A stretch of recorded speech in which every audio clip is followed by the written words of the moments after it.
Yeah. Beantown.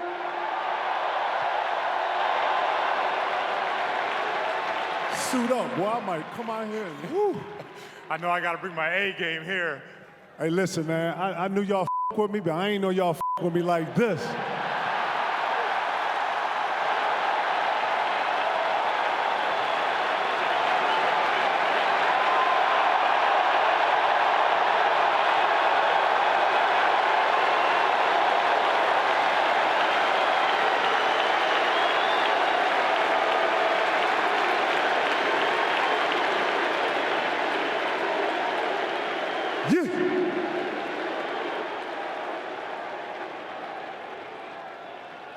You know, they told me that you said, I want Scal to interview me. Yeah, man, you doing your thing, man. Congratulations, man. I love watching you on the broadcast.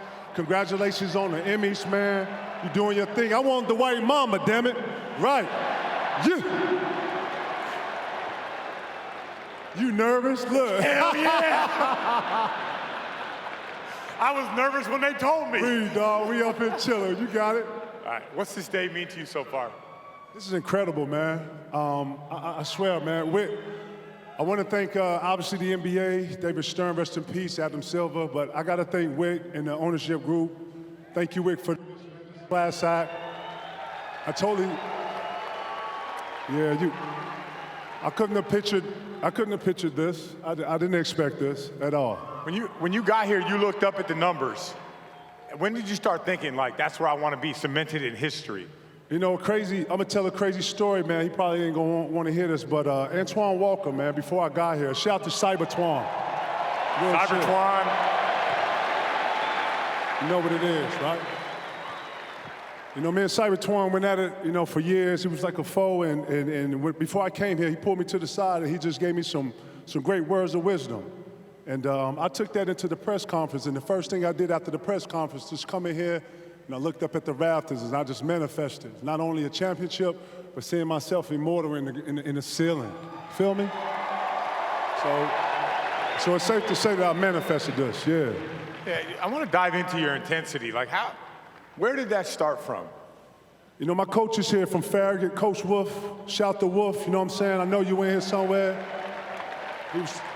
I like to think that he gave me the tools and kind of the know-how to get out of my own way and to actually not to be afraid to have a style. And the style was all energetic. You know, I'm a passionate person. And he gave me kind of the know-how to just go out and actually be who you are, man. Let that passion out. Let people see who you really are on the court. And I've just been able to be like that since I left Wolf, actually. You talked about how sometimes it was hard for you to control the intensity. You had to find out, like, how to make it so you could take that energy and put it on the court. Who helped you with that? I wouldn't say it was more of a how to control the energy, because, you know, no one tells you how to actually use your superpower, right? You know, real talk. You know, my mom's a real energetic person. She's a very hardworking lady, and I watched her work hard, and, you know, it's like in my DNA. So at times I would have problems when I would lose and turning it off and being able to control it, being honest. But, you know, yoga, manifestations, being zen, you find it. I figured it out. Your focus is unmatched by any, and I think we can all say this, any of your teammates, we've all had teammates, your focus was next level. Like, how do you get to that point? That clock hits 60, starts ticking down, you become a different guy. Yeah, if I'm being honest, man, I'm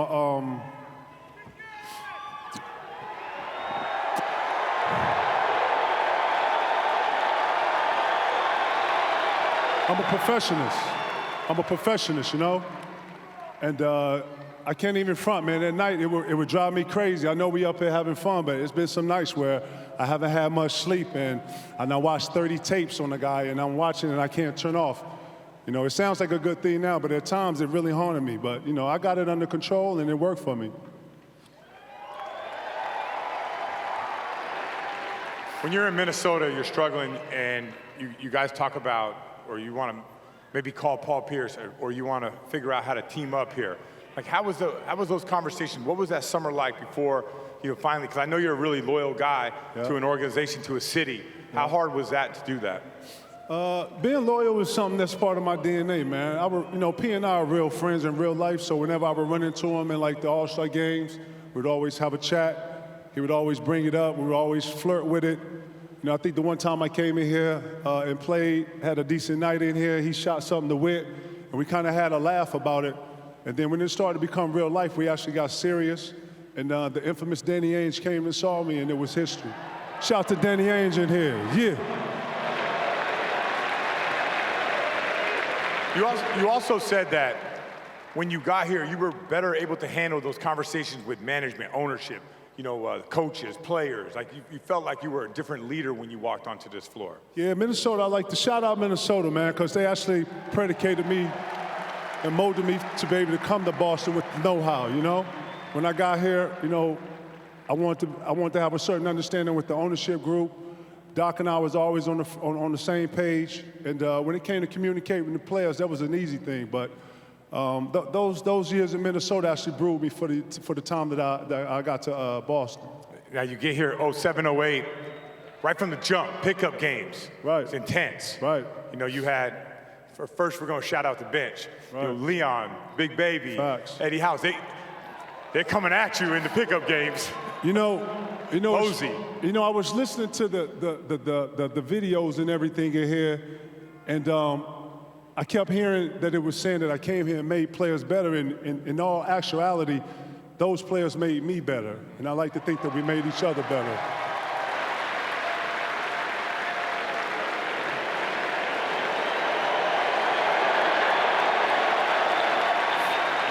Now I want to say something, man.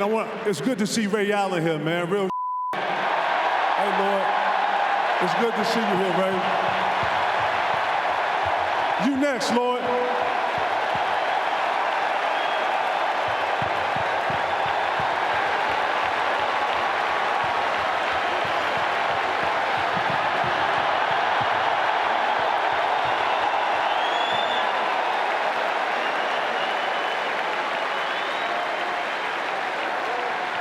Ray next, damn it. Right. But I like to think that these players made me better, man. And I'm a very focused individual. I take my craft really serious. I work really hard. A lot of players say they're in the gym, but I'm really in the gym. And then, like I'm really working on mine. And I like to think that Baby, Big Pert, Leon, everybody on our squad made me better, man. I thank y'all for that. Real talk. Shout, real shit. Specifically with Ray and Paul, like, Ray works, Paul works. 40 minutes, next day, 9 a.m., one-on-one game. Do you always keep your eye on those two and the work that they were putting in, try to one-up each other? Not one-up each other, but you got to know real recognize real and still sharpen still. You feel me? Yeah. So, when I come in here and I'm watching them work, they watching me work. You know what I'm saying? And we all pushing each other. We something Ray do in his drills that made him a better shooter. I would take a little bit of that. P had some stuff that, on the one-on-one game, I actually took a little bit of his patience and his IQ. So yeah, I was taking everything. Eddie House, one of the best shooters I've ever seen in my life. You know what I'm saying? Big Pert was one of the best defenders. Big Baby to be short and know how to use his size and space. I was taking stuff from everybody, man. Let's get into the playoffs, the run, Atlanta, Cleveland, Detroit. What was that run like for you being here? That run was crazy, if I'm being honest, man. I have been to playoffs before. Obviously, this was our first run. But if I'm being honest, man, we had so much confidence in ourselves and our team that I really think that, man, the only thing that could stop us was injuries. Real talk, man. If we don't get injured, man, we get about a couple more rings out of this. You know what I'm saying? That's my only hope. But that run, man, was one of the more magical runs I've ever had in the playoffs. Probably one of the more memorable things. I got my kids here today, Capri and Coke's here with me. Capri was born in the year we won it. Thank y'all for being my date today. Thank you, Capri. Thank you, Cavalli. I love y'all. Right? Shout to the Pilata family in here. I didn't get to see y'all in here. Jim Pilata, the Pilata family. I know y'all in here. Yeah, but that was a magical run, man, and I'll never forget that. So Kevin is always linked to legendary stories, right? So can we get this let's get this arm wrestling story cleared up. Perk just told me it was two guys. I thought it was just Baby. Baby was crushing everybody. Why did you challenge him? If I'm being honest, man, I didn't really want to do any of it. I was just sitting back like the OG, just watching everybody like look at these dumb in here playing arm wrestling. You know, we got a game tomorrow. What y'all doing? Y'all arm wrestling? And, you know, Classic P, man. Classic P got up, Baby slamming. You know, first Baby and Leon, y'all don't know this, but Baby and Leon, like the little brothers that's always wrestling, fighting, biting, grabbing. So we always breaking them two up. So, you know, they arm wrestle. Meanwhile, Doc letting us do all this, by the way, y'all. You know what I'm saying? You know, baby, you know, slam Leon, boom. Eddie House, everybody jump up, TA, yeah, baby, yeah, yeah. So big fella come out his shirt, slobbing, rah. Me and Pete kind of sitting back watching, and then Pete go, do that to ticket? And I was like, man, chill out, man, I ain't really on that. And then Baby was like, yeah, what's up? We got a bang, big fella. You want it, come get it. I love you, Lord. You know I love you. You know I love you. I love you, Lord, but it can only be one silverback on here. You know what I'm saying? Let me tell you the setup. So Paul Pierce, he put all the money on Kevin. Nobody else bet Kevin. Nobody on the plane bet KG except for Paul Pierce. Facts. Talk about pressure. Right. Shout to P for that, yo. He had his back no matter what. No matter what. Facts. By the way, we had a trainer at the time, Ed Lacert. Shout to Ed Lacert. Ed Lacert was sweating so much.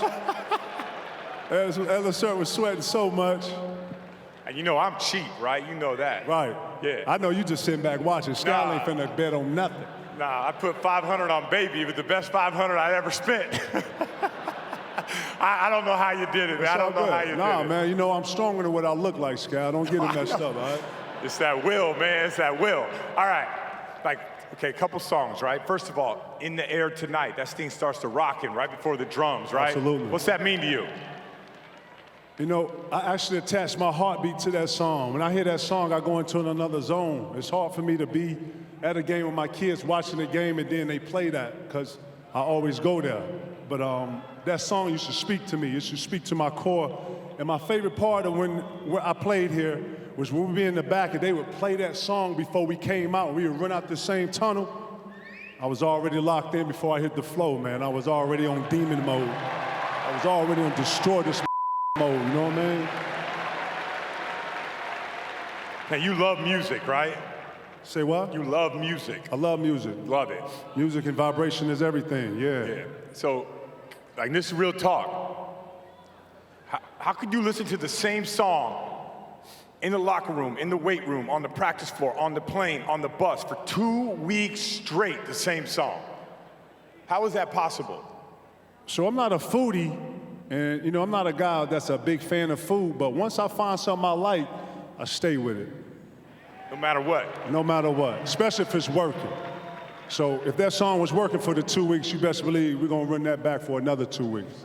You know what I'm saying? It's the best way to explain that. If it ain't broke, don't fix it, you feel me? He loved it. We all didn't like it, but a lot of us love KG for a lot of reasons. His choice of the same song for 2 straight weeks and we're around each other for 8 hours a day was not one of your greatest qualities. It's all good. It wasn't for y'all. It wasn't for y'all. It was for myself. You know what I'm saying? Yeah. And no one would touch the radio. No one would touch nothing. They complained, but they wouldn't do anything about it. Shout to Rondo, because Rondo loved the radio, man. Yeah, Rondo. Right. You next, Nah. He would say something. Nah, I'm definitely going to say something. He wasn't scared. No way. Give me your version of your relationship with Gino on those blowouts. Shout out to Gino. So for me, when Gino came out, I already knew we was up like 30 or 40. So when Gino came on, it was like I was able to turn off the focus. I was able to enjoy like the game or the rest of the game. I was able to enjoy the guys that got to play for the rest of the game. And that's what Gino was for me. Gino was time for me to sit back and enjoy the game. So whenever it came on, Day one, when y'all played Gino in the joint, that meant we won. And we won by a big fashion, you know what I'm saying? All right, so I was around KG for 3 years, and not one time, you can't find a teammate ever say anything where KG would ever put a teammate down. There was one time, we're playing the San Antonio Spurs, and Matt Bonner is in here dominating, right? And we go in the locker room, and we're talking, man, you gotta watch Popovich. You gotta watch, man, you know what? R.C. Buford put the good team, Paul Pierce stands up, and he says, who got Bonner? And you know you had Bonner. Who got Bonner? You look at Paul and say, I got Bonner. But he wouldn't be wide open if I didn't have to help your ass on Ginobili. One time. Hey, true story? I'm glad you said it. I'm glad you said it. I'm glad you said it. But yeah, I got my ass kicked by Matt Bonner here because of Paul Pierce. Thanks, P. Nah, but that was part of you guys' relationship. Like he was the one guy, well, Rondo too, but those guys can talk to you like that and you would go to another level. Bonner didn't see the hoop in the second half. And you saved me because, you know, I was thinking, Danny Ainge signed the wrong ginger, man. Like, it probably should have signed him instead of me. Stop it. Stop it right now, all right? You the white mamba, all right? I do it. Matt Bonner's not the white mamba, you understand? All right, KG, you got the floor, man. Anything you want to say to these people? No, I just want to say thank you again, Wick. Thank ownership. I want to thank Danny Ainge for the vision. I want to thank Doc Rivers for coaching us hard and getting us to a point where we was invincible. I want to thank all the guys, man, for showing up. Thank y'all for coming here today, man. It meant a lot, man. To all the Celtics that's playing here, man, thank y'all for staying. I appreciate it. JT, all y'all, man, I root for y'all, man. Good luck in the playoffs. Keep kicking some ass. Keep playing together. You know what I'm saying? Last but not least, man, I want to thank all y'all, man. It's been real, man. I would have never thought y'all loved me like this. I love you, Boston. I love you, Northeast. I love y'all, man.